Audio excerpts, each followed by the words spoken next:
పాయసాన్నము కన్నను పాలకన్న, జున్ను గడ్డల కన్నను వెన్న కన్నా, కమ్మనైనట్టి నా భాష అమ్మ భాష, తేనె విరజిమ్ము నా భాష తెలుగు భాష. నమస్కారం, పద్యపరిమళం ఛానల్కి స్వాగతం.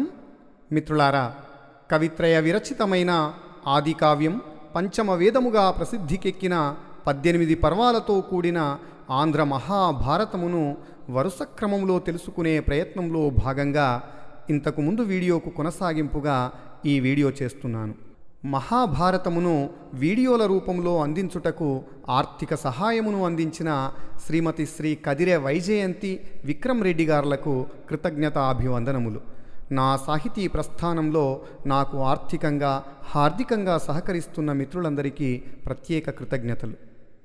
ధన్యులకా సుభద్రకు శతక్రతు పుత్రునకుద్భవించే, సమ్మాన్య యశుండు పుత్రుడభిమన్యుడు, వైన్య నిభుండు అనన్య సామాన్య పరాక్రమ ప్రబలమాన్యుడు, పుణ్యచరిత్రుడు అన్యరాజన్య భయంకరుండు, రణశౌర్యుడు పాండవ వంశకర్తయై,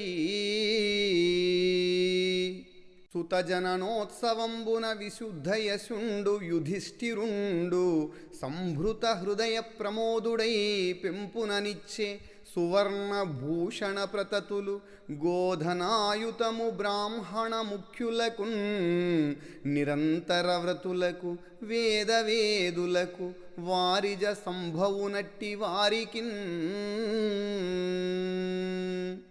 ఇట్లుదయించిన అభిమన్యుండు తల్లిదండ్రులకు సకల జనులకు ఆనందం బునరించుచు, ధౌమ్య నిర్మిత జాతకర్మ చౌలోపనయనుండై పెరుగుచు, పుణ్యవంతులైన సుభద్ర అర్జునులకు మిక్కిలి పూజింపదగిన కీర్తి గలవాడు, పృథు చక్రవర్తితో సమానమైన వాడు, ఇతరులెవరికీ లేని పరాక్రమ ఆధిక్యం చేత గౌరవించదగినవాడు, పవిత్రమైన నడవడిక గలవాడు, ఇతర రాజులకు భయాన్ని కలిగించేవాడు, యుద్ధంలో శౌర్యం కలవాడు అయిన కుమారుడు, పాండు వంశం నిలిపేవాడై జన్మించినాడు. అభిమన్యుడు పుట్టినప్పుడు జరిపిన పండుగలో స్వచ్ఛమైన కీర్తిగల ధర్మరాజు మహా ఆనందంతో బ్రహ్మదేవుని వంటి వారు, వేదవేత్తలైన వారు, ఎల్లప్పుడూ వ్రతాలు చేసేవారు అయిన బ్రాహ్మణ శ్రేష్ఠులకు బంగారు ఆభరణాలు 10,000 గోవులు సమృద్ధిగా ఇచ్చినాడు.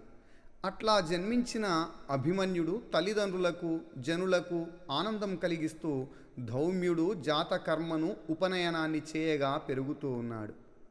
ఆదిగోలెను కృష్ణుచే దయనావృతుండై, ధౌమ్యుతో వేదమంగయుతంబుగా చదివెన్, ధనుంజయుతో ధనుర్వేదమిమ్ముగన్ అభ్యసించే, ప్రవీర వైరి పతాకిని భేద మార్గములెల్ల నేర్చన్, అభేద్య విక్రమ సంపదన్.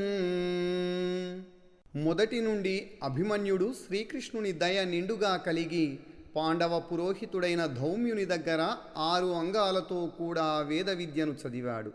తండ్రి అర్జునుని దగ్గర విరివిగా ధనుర్వేదాన్ని అభ్యసించాడు. అభేద్యమైన పరాక్రమ సంపదతో ప్రబల శత్రు సైన్యాలను భేదించే విధానాలన్నింటినీ నేర్చుకున్నాడు.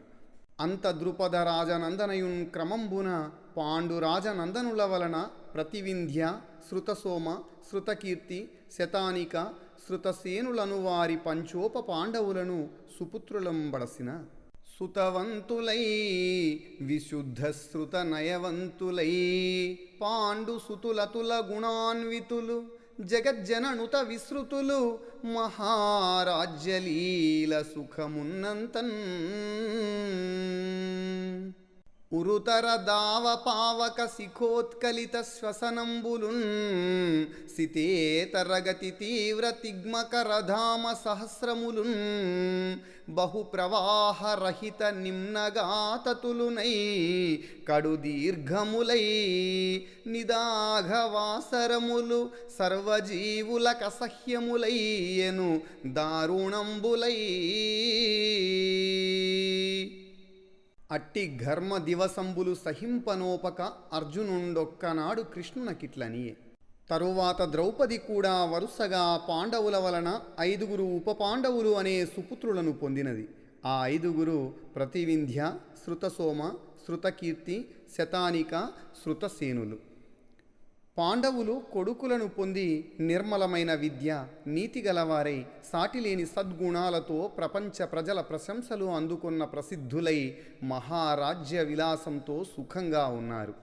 వేసవిలో పగటిపూటలు మహా తీవ్రములైన కార్చిచ్చుతో, మంటలతో కూడిన గాడ్పులతో, నిప్పువలే తీక్ష్ణములైన సూర్య సహస్ర కిరణ కాంతులతో, ప్రవాహాలు పెద్దగా లేని నదుల సమూహాలతో మిక్కిలి పొడవైనవి, భయంకరములైనవి, ప్రాణులన్నింటికీ ఓర్చుకొనడానికి సాధ్యము కానివి అయినవి. అటువంటి వేసవి కాలపు ఎండలకు తట్టుకోలేక అర్జునుడు శ్రీకృష్ణునితో ఇట్లా అన్నాడు: జలరుహనాభ రమ్యగిరి సానువనంబుల వేటలాడుచున్ జలుపుదమీ నిదాఘ దివసంబుల నీవును నేనున్ ఉన్మిషన్నలిన రజసుగంధి యమునా హ్రద తుంగ తరంగ సంగతానిల శిశిరస్థలాంతర వినిర్మిత నిర్మల హర్మ్యరేఖలన్ అని పురందర నందనుండు గోవిందు ననుమతంబు వడసి మిత్రామాత్య భృత్యు సమేతులై ఇద్దరు నరిగి యథారుచి ప్రదేశంబుల విహరించుచున్ ఒక్కనాడు ఖాండవవన సమీపంబున నొక్క చందన లతా భవన చంద్రకాంత వేదికయందు మందశీతల సురభిమారుతంబనుభవించుచు ఇష్ట కథా వినోదంబుల నుండునంత.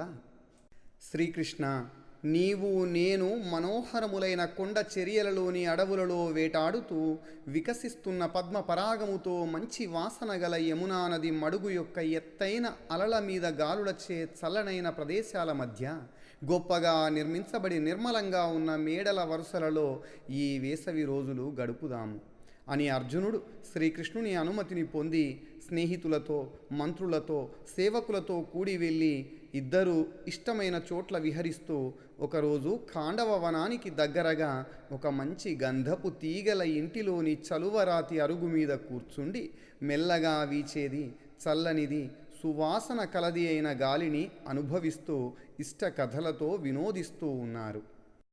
GR astrology on phone. అత్యుత్తమ స్థాయిలో జాతక పరిశీలన చేసి పరిష్కారములు చెప్పబడును. 100% ఖచ్చితత్వముతో జాతిరత్నము మీరు ఏది ధరించవచ్చునో చెప్పబడును. వివాహ జాతక పొంతన, శుభ ముహూర్తములు, న్యూమరాలజీ, వాస్తు విషయముల గురించి వెంటనే వెంకట్రామయ్య గారిని సంప్రదించండి.